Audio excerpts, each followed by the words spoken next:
Genesis chapter 38. It happened at that time that Judah went down to his brothers and turned aside to a certain Adullamite whose name was Hira. There Judah saw the daughter of a certain Canaanite whose name was Shua. He took her and went in to her, and she conceived and bore a son, and he called his name She conceived and bore a son, and called his name Onan. Yet again she bore a son, and she called his name Shelah. Judah was in Kezib when she bore him, and Judah took a wife for his firstborn, and her name was Tamar. But Judah's firstborn, was wicked in the sight of the Lord, and the Lord put him to death. Then Judah said to Onan, "Go into your brother's wives, and perform the duty of a brother in law to her, and raise up offspring for your brother." But Onan knew that the offspring would not be his. So whenever he went into his brother's wife, he would raise the semen on the ground, so as not to give offspring to his brother. And what he did was wicked in the sight of the Lord, and he put him to death also. Then Judah said to Tamar, his daughter in law, "Remain a widow in your father's house till Shelah, my son, grows up." For he feared that he would die like his brothers. So Tamar went and remained in her father's house. In the course of time, the wife of Judah, Shua's daughter, died. When Judah was comforted, he went up to Timnah to his sheep shearers, he and his friend Hira the Adullamite. And Tamar was told, "Your father-in-law is going up to Timnah to shear his sheep." She took off her widow's garments and covered herself with a veil, wrapping herself up, and sat at the entrance to Anam, which is on the road to Timnah. For she saw that Shelah was grown up, and she had not been given to him in marriage. When Judah saw her, he thought she was a prostitute, for she had covered her face. He turned to her at the roadside and said, "Come, let me come in to you." For he did not know that she was his daughter in law. She said, "What will you give me that you may come in to me?" He answered, "I will give you a young goat from the flock." And she said, "If you give me a pledge until you send it." He said, "What pledge shall I give to you?" She replied, "Your signet and your cord and your staff that is in your hand." So he gave them to her and went into her, and she conceived by him. Then she arose and went away, and taking off her veil, she put on the garments of her widowhood. When Judah sent the young goat by his friend the Adullamite to take back the pledge from the woman's hand, he did not find her. And he asked the men of the place, "Where is the cult prostitute who was at Enam at the roadside?" And they said, "No cult prostitute has been here." So he returned to Judah and said, "I have not found her." Also the men of the place said, "No cult prostitute has been here." And Judah replied, "Let her keep the things as her own, or we shall be laughed at. You see, I sent this young goat, and you did not find her." About 3 months later, Judah was told, "Tamar, your daughter-in-law, has been immoral. Moreover, she is pregnant by her immorality." And Judah said, "Bring her out and let her be burnt." And let her be burned.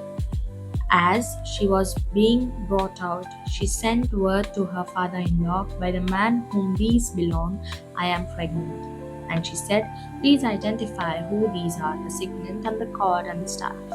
Then Judah identified them and said, "She is more righteous than I, since I did not give her my son Shelah." And he did not know her again. When the time of her labor came, there were twins in her womb. And when she was in labor, one put out a hand, and the midwife took and tied a scarlet thread on his hand, saying, "This one came out first." But as he drew back his hand, behold, his brother came out. And she said, "What a breach you have made of yourself!" Therefore his name was called Perez.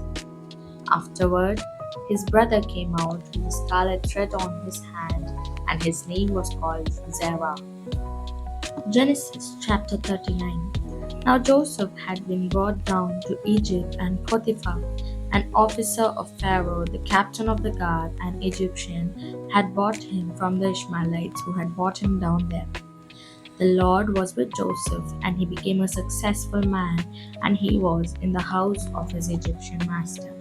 His master saw that the Lord was with him, and that the Lord caused all that he did to succeed in his hand. So Joseph found favor in his sight and attended him, and he made him oversee his house, and put him in charge of all that he had. From the time that he made him overseer in his house, and over all that he had, the Lord has blessed the Egyptian house for Joseph's sake, and the blessing of the Lord was on all that he had in the house and field. So he left all that he had in the Joseph's charge, and because of him, he had no concern about anything but the food he ate. Now Joseph was handsome in form and appearance. And after a time, his master's wife cast her eyes on Joseph and said, "Lie with me." But he refused and said to his master's wife, "Behold, because of me, my master has no concern about anything in the house, and he has put everything that he has in my charge. He is not greater in this house than I am, nor has he kept back anything from me except yourself, because you are his wife. How then can I do this great wickedness and sin against God?" And as she spoke to Joseph day after day, he would not listen to her, to lie beside her, or to be with her. And one day, when he went into the house to do his work, and none of the men of the house was there in the house, she caught him by his garment, saying, "Lie with me." But he left his garment in her hand, and fled and got out of the house.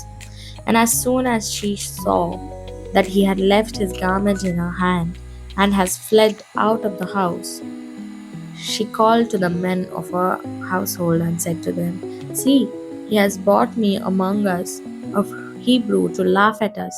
He came into me to lie with me, and I cried out with a loud voice. As soon as he heard that, I lifted up my voice and cried out. He left his garment beside me and fled and got out of the house." Then she laid up his garment by her until his master came home. And she told him the same story, saying, "The Hebrew servant whom I brought among us came into me to laugh at me. But as soon as I lifted up my voice and cried, he left his garment beside me and fled out of the house." As soon as his master heard the words that his wife spoke to him, "This is the way your servant treated me," his anger was kindled. And Joseph's master took him and put him into the prison, the place where the king's prisoners were confined, and he was there in prison. But the Lord was with Joseph and showed him steadfast love and gave him favor in the sight of the keeper of the prison. And the keeper of the prison put Joseph in charge of all the prisoners who were in the prison. Whatever was done there, he was the one who did it. The keeper of the prison paid no attention to anything that was in Joseph's charge, because the Lord was with him, and whatever he did, the Lord made it succeed. Genesis chapter 40. Sometime after this, the cupbearer of the king of Egypt and his baker committed an offense against their lord, the king of Egypt. And Pharaoh was angry with his two officers, the chief cupbearer and the chief baker, and he put them in custody in the house of the captain of guard, in the prison where Joseph was confined. The captain of the guard appointed Joseph to be with them, and he attended them. They continued for some time in custody. And one night they both dreamed, the cupbearer and the baker of the king of Egypt, who were confined in the prison, each his own dream, and each dream with his own interpretation. When Joseph came to them in the morning, he saw that they were troubled. So he asked Pharaoh's officers who were with him in custody in his master's house, "And why are your faces downcast today?" They said to him, "We have had dreams, and there is no one to interpret them." And Joseph said to them, "Do not interpretations belong to God? Please tell them to me." So the chief cupbearer told his dream to Joseph and said to him, "In my dream there was a vine before me, and on the vine there were 3 branches. As soon as it budded, it blossomed shot forth, and the clusters ripened into grapes. Pharaoh's cup was in my hand, and I took the grapes and pressed them into Pharaoh's cup and placed the cup in Pharaoh's hand. Then Joseph said to him, "This is its interpretation. 3 branches are 3 days. In 3 days, Pharaoh will lift up your head and restore you to your office, and you shall place Pharaoh's cup in his hand as formerly when you were his cupbearer. Only remember me when it is well with you, and please do me the kindness to mention me to Pharaoh, so get me out of this house. For I was indeed stolen out of the land of Hebrews, and here also I have nothing that they should put me into the pit." When the chief baker saw the interpretation was favorable, he said to Joseph, "I also had a dream.